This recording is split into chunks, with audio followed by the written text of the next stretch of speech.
सो hey everyone, कैसे हैं आप सब। मेरा नाम है शिवा। आज की जो कहानी है वो कहानी है कोकन की। एक ऐसी सच्ची कहानी जो हर लड़की को सुननी चाहिए। जिन लड़कियों की शादियां हो चुकी हैं या फिर जिनकी होने वाली हैं उन्हें स्पेशली सुननी चाहिए। ये कहानी है एक सच्ची घटना की जो कि घटी महाराष्ट्र में स्थित कोकन में। कोकन में एक लड़की की शादी होती है। वो लड़की अपनी शादी से बहुत ही ज्यादा खुश होती है और अपने सास ससुर को खुश रखने की कोशिश कर रही होती है। शादी के 2-3 दिन ही बीते होते हैं तभी उस लड़की के घर वाले कहीं घूमने चले जाते हैं। मतलब उसके सास ससुर बाहर चले जाते हैं और जो उसका हस्बैंड होता है वो भी अपने काम पर चला जाता है।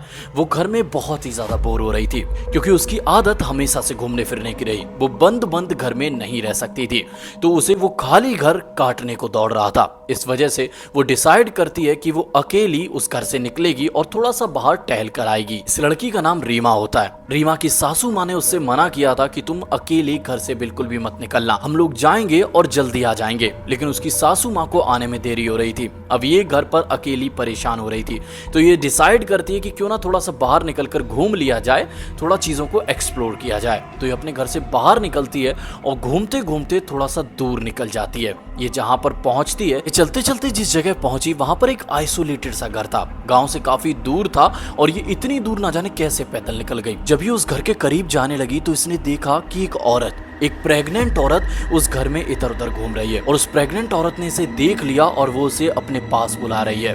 तो ये ना जाने क्यों उसकी बात सुनकर उसके पास चली गई और उसके पास जाने के बाद उस प्रेग्नेंट औरत ने इससे जो बातें कही, रीमा से जो बातें कही, उसे सुनने के बाद तुम्हारी हार्ट बीट बढ़ जाएगी। इस प्रेग्नेंट औरत ने रीमा से बहुत ही क्रीपी आवाज में कहा कि तू मुझे बहुत पसंद आ गई है और क्या तू मेरे साथ रहना चाहेगी? अपन यहाँ पर बहुत ही मजे करेंगे। ये सुनकर रीमा बहुत ही ज्यादा डर गई। वो समझ गई कि ये कोई पागल वागल औरत है तभी ये गांव से इतना दूर अकेली रहती है। तो वो वहां से भागकर अपने घर लौट आई। जब वो घर लौटी तो उसकी सासू माँ घर आ चुकी थी। उसकी सासू माँ ने पूछा, बेटा तुम कहाँ निकल गई थी? तो उसने बताया, कहीं नहीं माँ जी, मुझे बस घर में घुटन सी हो रही थी तो मैं यहीं बगीचे में थोड़ा सा टहलने के लिए निकली थी। सासू माँ ने कहा, कोई बात नहीं, अब तुम आराम कर लो। तो वो आराम करने के लिए लेटी। तब से उसी रात से रीमा बहुत सी अजीब सी हरकतें करने लगी। अचानक से उसी रात रीमा उठकर चिल्लाने लगी। उसकी सासू माँ ने पूछा कि बेटा क्या हुआ है, तुम अचानक से ऐसे चिल्लाने क्यों लगी?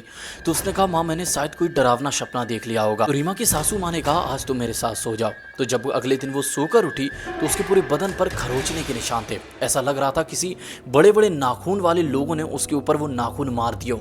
उसकी पूरी बॉडी पर ऐसे निशान थे। ये देखकर रीमा की सासू माँ बहुत ही ज्यादा डर गई। उन्होंने कहा, बहू ये तुम्हारी बॉडी पर ये नाखूनों के निशान कैसे हैं? तो उसने कहा, माँ मुझे नहीं पता, मैं रात में बिल्कुल सही सोई थी और ये आपने भी देखा था। रीमा की सासू माँ को ये चीज बहुत ही ज्यादा परेशान करने लगी कि अचानक से उनकी बहू के साथ ये सब क्या हो रहा है। तभी अगली ही रात रीमा की माँ ने जो देखा, उसे देखने के बाद उनकी रातों की नींद उड़ गई।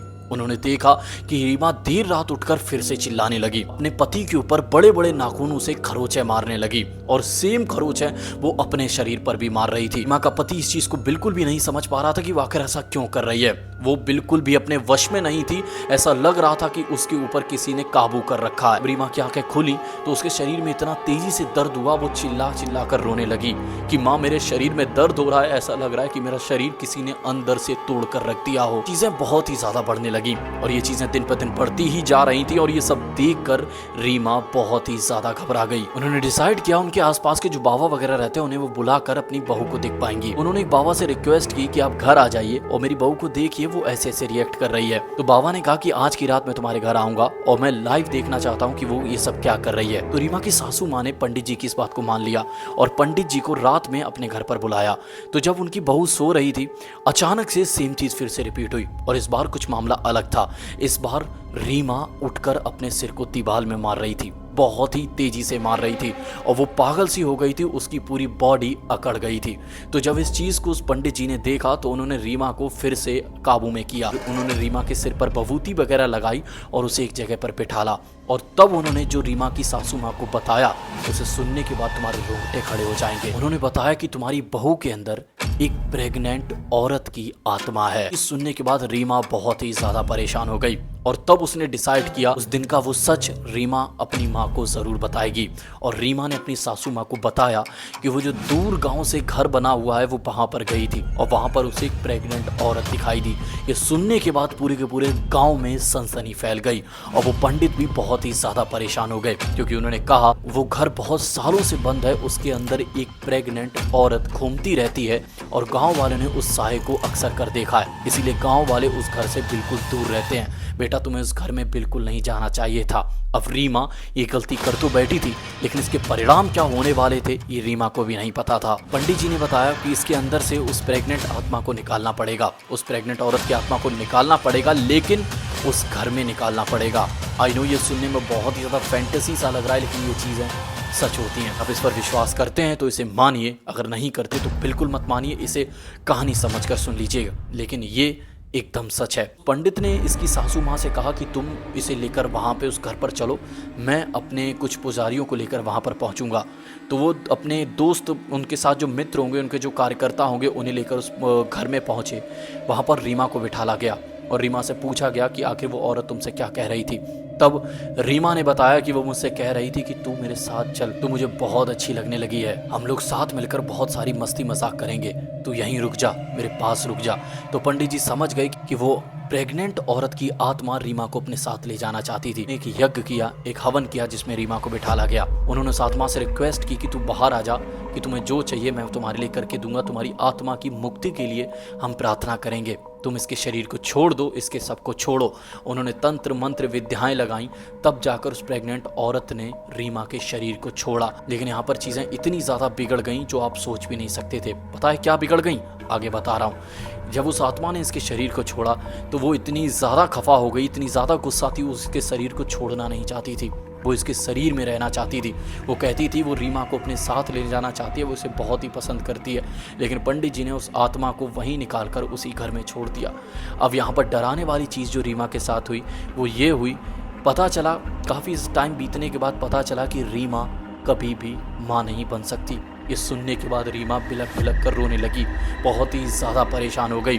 अब ये चीज़ पूरे परिवार के लिए एक चौंकाने वाली बात थी। और रीमा की सासू माँ का एक लौता बेटा था, उनका कोई दूसरा बेटा भी नहीं था जिससे उनका वंश आगे बढ़ जाए। तो उन्होंने जब पंडित जी से कहा कि अब इसमें आगे क्या हो सकता है, मेरी बेटी कैसे ठीक होगी, मेरी बहू कैसे ठीक होगी, तो उस पंडित ने बताया कि इसका एक उपचार है, लेकिन ये उपचार वो अकेले नहीं कर सकते, उन्हें अपने गुरु की मदद लगेगी। तो उन्होंने पूछा वो उपचार क्या है और उसे कैसे किया जाएगा। पंडित जी ने बताया कि अब ये चीज़ वो प्रेग्नेंट औरत ही सही कर सकती है। तो इन पंडित जी ने अपने जो गुरु थे उन्हें बुलाया, उनकी मदद ली, उस घर में रीमा को फिर से ले जाया गया और उस आत्मा को बुलाया गया, उससे दरखास्त की गई, रोई।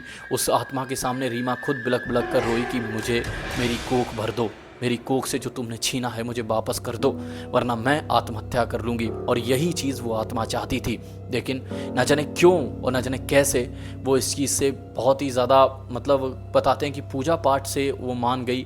कुछ लोगों का ऐसा कहना है कि रीमा की बातों से वो मान गई। रीमा का वो जो अंदर का प्रेम था अपने परिवार के प्रति या अपने बच्चे के प्रति जो हुआ भी नहीं था, उसे देखकर वो आत्मा मान गई और उसने पता नहीं क्या किया, उसके शरीर में दोबारा प्रवेश किया, लेकिन रीमा ठीक हो गई।